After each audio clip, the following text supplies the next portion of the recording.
Hey, what's up guys? Did you miss me? I missed all of you.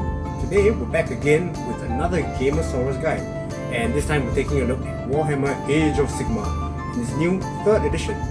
So today we'll be using the models for the brand new Dominion launch box, which is great value by the way. So value. And we'll pit the heroic crew boys against the dastardly Stormcast Eternals who are trying to come and chase them and colonize their soul. Stormcast are the good guys. What? Really?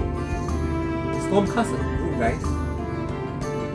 Okay, fine. So we'll be chasing the evil crew boys out of the swamp using these shiny new Stormcast Vindicators in their spanking new Thunderstrike armor. Alright, disclaimer. Age of Sigmar is a really deep strategic game with loads of factions, unit choices, mechanics, battle plans, and ways to play. So this video will only bring you through the basics of the turn of Age of Sigmar, which is good enough if you just want to bash some heads in. But if you want to bash heads in tactically, you can find the link to the core rules below, which are much more detailed, or you can just find me in the store for a demo game. Anytime, almost anytime. So, first thing first, what do you need to play Age of Sigmar? So you gotta grab some models, you gotta grab their war scroll cards, get some dice, and tape measure. Yep, that's about it. Now at the beginning of each battle round, the players make a priority roll. So we each roll one die, and the one who rolls higher gets to take the turn first. Okay, so blue and gold for Stormcast player, orange and black for the Crew Boys player. So give it a go. Okay, so you, Stormcast player, will go first. Now this is definitely an advantage as you get to strike first and pick out some of my models, but the player who goes second gets an additional command point for the round. So getting 2, while the player with priority only gets 1 command point. But what are command points? Okay, you see, command points are an important part of AOS 3.0. They're a resource that allows you to activate certain command abilities at various points throughout the turn. So there are a handful of them available. But in the interest of time, we won't go through all of them. We will, however, be using some of the more exciting ones today. Alright, with priority out of the way, you can go ahead and take your turn. So here's the sequence of a turn, starting with the hero phase. So for today's basic tutorial, we won't really be doing too much here. But to give you a quick idea of what the hero phase is, it's when hero units can carry out heroic actions, like using their leadership to gain you more command points, inspiring another unit to fight harder, or even heal their wounds. This is also where the magic happens, like literally, because wizards cast spells and combine enemy spells, priests chant prayers during the hero phase as well. So we've got no hero, wizard or priest units on the board right now, just regular guys. So on to the movement phase. Now in the movement phase, we move our units around on the battlefield. There are 3 basic types of movement. So a normal move, where you can move each model in the unit up to this move characteristic in inches. A run, where you roll a d6 and you add the result to the move characteristic, but doing so means you can't shoot or charge later in the turn though. And lastly, there's a retreat, where you can take a unit that's already within 3 inches of an enemy model and move them away.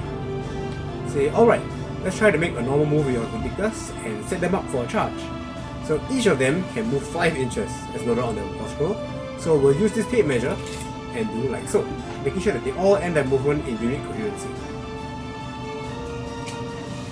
Okay, so it's the shooting phase. Time to lay down some fire. Okay, these guys don't actually have any shooting weapons. No guns, no crossbows, don't even have rocks to throw, so never mind. Let's go next to the charge phase. Okay, so time to get in and beat some phase. To charge in, we measure the distance between the charging unit and the unit being charged. It has to be 12 inches or less. Let's take a look. Okay, that looks like about 5 inches. Then, the charging player rolls 2d6 and can then move each model a distance equal to the result. So, the first model you move must finish the move within half an inch of an enemy unit, otherwise the charge fails.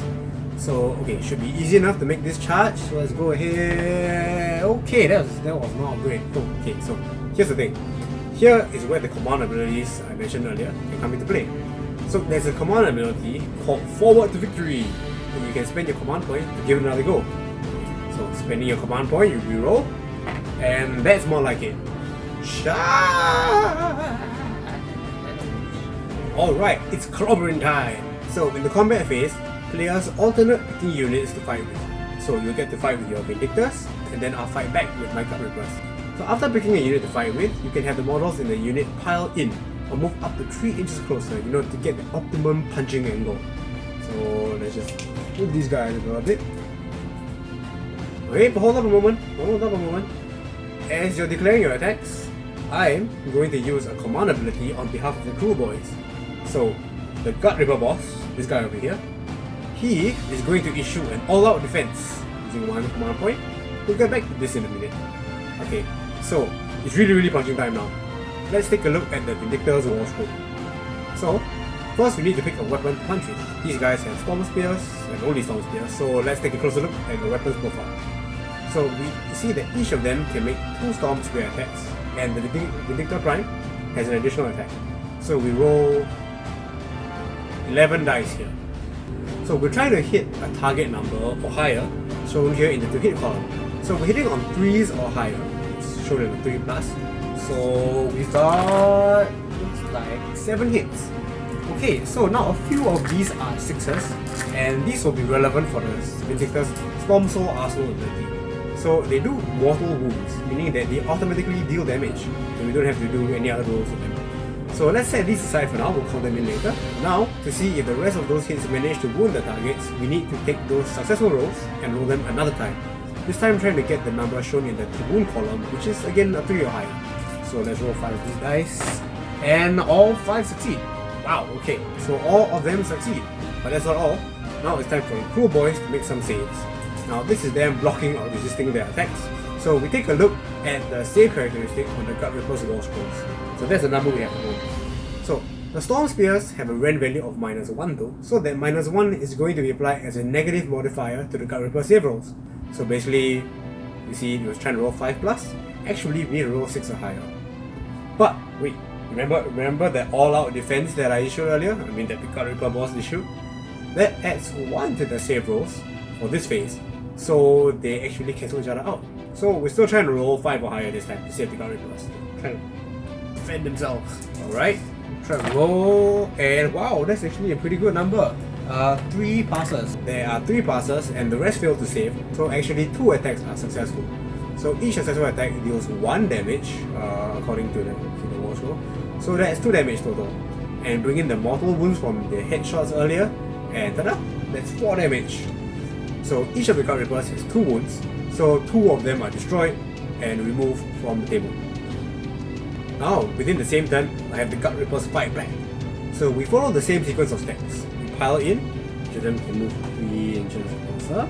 We count the total number of attacks, that should be 17. So we roll to hit. Now, the crew boys also have a general army-wide headshot rule, same as the Stormcast. So we roll these, and we set the 6s aside. Okay, that was a roll to hit. Now we roll to wound. Okay, some successful wounds. We roll to save. And well, the Stormcast save all of them. But remember the mortal wounds from earlier? There are 2 mortal wounds that go through. So one Stormcast dies because he has 2 wounds and takes 2 mortal wounds. Say this guy bites the dust. So one Vindictor bites the dust. So the Stormcast Eternals do literally go out with a bang though. Their Blaze of Glory ability lets you roll some dice to try and deal some mortal wounds as they are slain. Whoa, okay, so there's 1 mortal wound. One of the Gut Rippers has 1 wound marked on him. Let's use a dice. Okay, so it's the last phase of the turn, the Battle Shock phase. Here we'll see if any of our models are too frightened to continue fighting. So each unit that lost models, which is most of them, have to take a Battle Shock test. Okay, so to take a Battle Shock test, make a Battle Shock roll by rolling a d6 and adding the number of models that died to that number. So if the total is greater than the bravery characteristic of the unit, the test has failed, and the number of models flee equal to the difference. So with my last remaining command point, I could have the Gut Ripper boss issue the Inspiring Presence command. Then the unit won't have to take a Battle Shock test, and no models will flee. But I think I'm going to save that command point for now. It can't be that bad, right? Okay, so the Vindictors have a really high bravery characteristic. So right now, no matter what I roll for a Battle Shock test, they wouldn't fail. Give it a try. Good, see? Yeah. Okay, we'll roll 1 for the Gut Rippers. And oh, okay. 1 guy runs away. So let's have the one who has a wound on him run away. Woohoo! Okay, so at the end of your turn, we stand at 4 Vindictors and 7 Gut Rippers. So now it goes over to the crew boys' turn. Can they make it? Will they wipe out this unit of Predictors? Or will they be pummeled into the Swamp Mark? Well, I do have one command point up my sleeve though, but sadly we won't be able to find out because that's all the time we have for today. Too bad. Okay, so if you want to try your hand at a demo game with me at the store, feel very free to drop by Gamersaurus Rex and find out yourself if the crew boys have what it takes.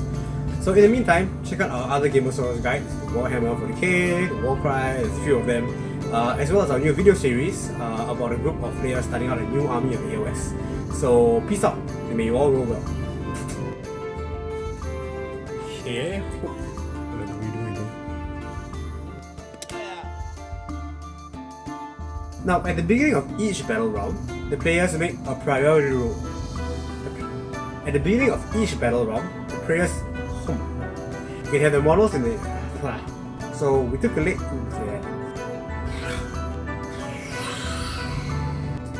And so, oh shit. So